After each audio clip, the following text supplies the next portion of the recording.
I see the moon sees me. The moon sees somebody that I don't see. God bless the moon, and God bless me, and God bless the somebody that I don't see. If I get to heaven before you do, I'll make a hole and pull you through, and I'll write your name on every star, and that way the world won't seem so far. The astronaut will not be at work today. He is called in sick. He has turned off his cell phone, his laptop, his pager, his alarm clock. There is a fat yellow cat asleep on his couch. Raindrops against the window, and not even the hint of coffee in the kitchen air. Everybody is in a tizzy. The engineers on the 15th floor have stopped working on their particle machine. The anti-gravity room is leaking, and even the freckled kid with glasses, whose only job is to take out the trash, is nervous, fumbles the bag, spills a banana peel in a paper cup. Nobody notices. They are too busy recalculating what this will mean for lost time. How many galaxies are we losing per second? How long before the next rocket can be launched? Somewhere, an electron flies off its energy cloud. A black hole has erupted. A mother finishes setting the table for dinner. A Law and Order marathon is starting. The astronaut is asleep. He has forgotten to turn off his watch, which ticks like a metal pulse against his wrist. He does not hear it. He dreams of coral reefs and plankton. His fingers find the pillowcase's sailing masts. He turns on his side, opens his eyes once. He thinks that scuba divers must have the most wonderful job in the world, so much water to glide through.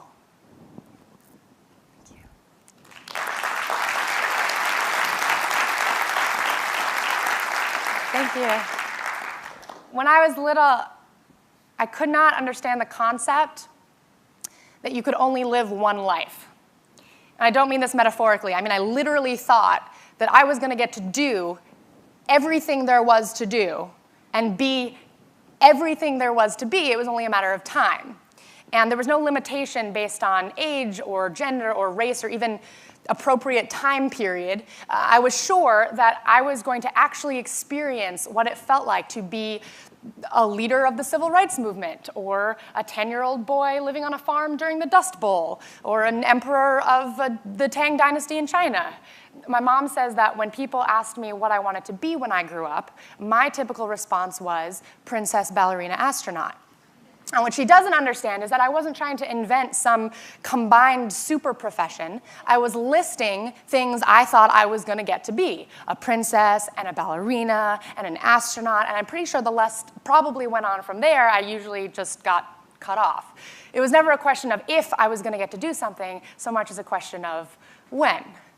And I was sure that if I was going to do everything, then it probably meant I had to move pretty quickly, because there was a lot of stuff I needed to do. So my life was constantly in a state of rushing. I was always scared that I was falling behind. And since I grew up in New York City, as far as I could tell, rushing was pretty normal.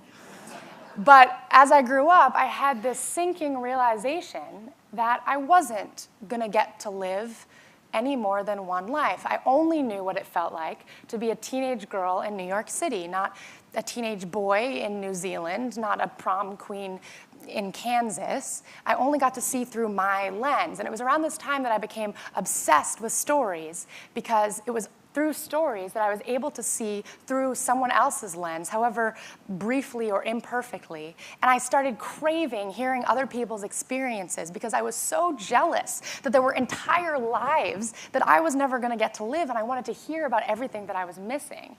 And by transitive property, I realized that some people were never going to get to experience what it felt like to be a teenage girl in New York City, which meant that they weren't going to know what the subway ride after your first kiss feels like, or how quiet it gets when it snows. And I wanted them to know. I wanted to tell them, and this became the focus of my obsession. I busied myself telling stories and sharing stories and collecting them, and it's not until recently that I realized that I can't always rush poetry.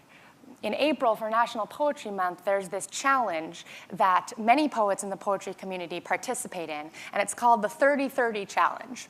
And the idea is you write a new poem every single day for the entire month of April. And last year, I tried it for the first time and was thrilled by the efficiency at which I was able to produce poetry. But at the end of the month, I looked back at these 30 poems that I had written and discovered that they were all trying to tell the same story. It had just taken me 30 tries to figure out the way that it wanted to be told. And I realized that this is probably true of other stories on an even larger scale. I have stories that I have tried to tell for years, rewriting and rewriting, constantly searching for the right words. There's a French poet and essayist by the name of Paul Valéry who said that a poem is never finished, it's only abandoned. And this terrifies me because it implies that I could keep re-editing and rewriting forever. And it's up to me to decide when a poem is finished and when I can walk away from it. And this goes directly against my very obsessive nature to try to find the right answer and the perfect words in the right form.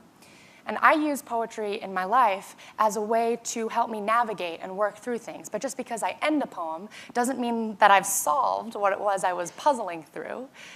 I like to revisit old poetry because it shows me exactly where I was at that moment and what it was I was trying to navigate and the words that I chose to help me.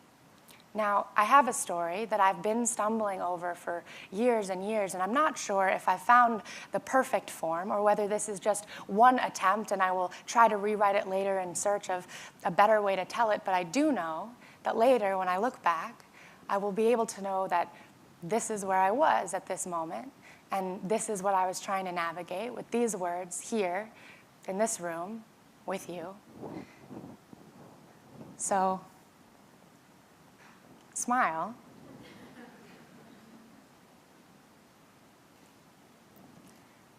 It didn't always work this way. There was a time you had to get your hands dirty. When you were in the dark, for most of it, fumbling was a given. If you needed more contrast, more saturation, darker darks and brighter brights, they called it extended development. Meant you spent longer inhaling chemicals, longer up to your wrists. It wasn't always easy. Grandpa Stewart was a Navy photographer, young, red-faced with his sleeves rolled up, fists of fingers like fat rolls of coins. He looked like Popeye the Sailor Man come to life. Crooked smile, tuft of chest hair. He showed up to World War II with a smirk and a hobby. When they asked him if he knew much about photography, he lied. Learned to read Europe like a map, upside down from the height of a fighter plane. Camera snapping, eyelids flapping, the darkest darks and brightest brights. He learned war like he could read his way home. When other men returned, they put their weapons out to rust, but he brought the lenses and the cameras home with him, opened a shop, turned it into a family affair. My father was born into this world of black and white. His basketball hands learned the tiny clicks and slides of lens into frame, film into camera, chemical into plastic bin. His father knew the equipment, but not the art. He knew the darks, but not the brights. My father learned the magic, spent his time following light. Once, he traveled across the country to follow a forest fire, hunted it with his camera for a week. Follow the light, he said. Follow the light. There are parts of me I only recognize from photographs.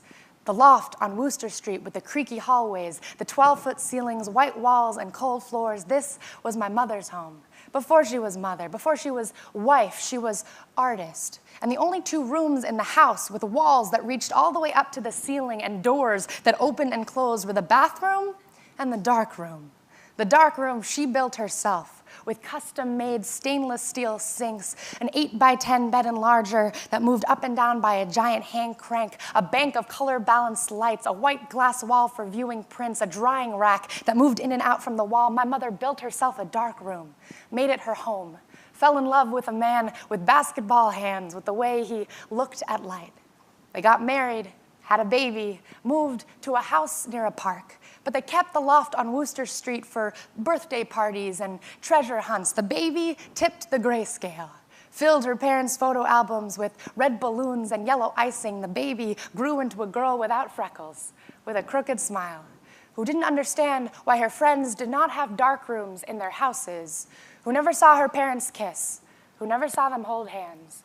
But one day, another baby showed up, this one with perfect straight hair and bubblegum cheeks. They named him Sweet Potato, and when he laughed so loudly he scared the pigeons on the fire escape, and the four of them lived in that house near the park. The girl with no freckles, the sweet potato boy, the basketball father and darkroom mother, and they lit their candles and said their prayers, and the corners of the photographs curled. One day, some towers fell, and the house near the park became a house under ash, so they escaped in backpacks, on bicycles, to dark rooms. But the loft on Wooster Street was built for an artist, not a family of pigeons, and walls that do not reach the ceiling do not hold in the yelling, and the man with basketball hands put his weapons out to rust. He could not fight this war, and no maps pointed home. His hands no longer fit his camera, no longer fit his wife's, no longer fit his body. The sweet potato boy mashed his fists into his mouth until he had nothing more to say, so the girl without freckles went treasure hunting on her own. And on Wooster Street, in the building with the creaky hallways, in the loft with the 12-foot ceilings, in the dark room with too many sinks, under the color-balanced light, she found a note, tacked to the wall with a thumbtack, left over from a time before towers, from a time before babies. And the note said, "A guy sure loves a girl who works in the dark room." It was a year before my father picked up a camera again. His first time out, he followed the Christmas lights, dotting their way through New York City's trees, tiny dots of light blinking out at him from out of the darkest darks. A year later, he traveled across the country to follow a forest fire, stayed for a week hunting it with his camera. It was ravaging the West Coast, eating 18-wheeler trucks in its stride. On the other side of the country, I went to class and wrote a poem in the margins of my notebook. We have both learned the art of capture. Maybe we are learning the art of embracing. Maybe we are learning the art of letting go. Thank you.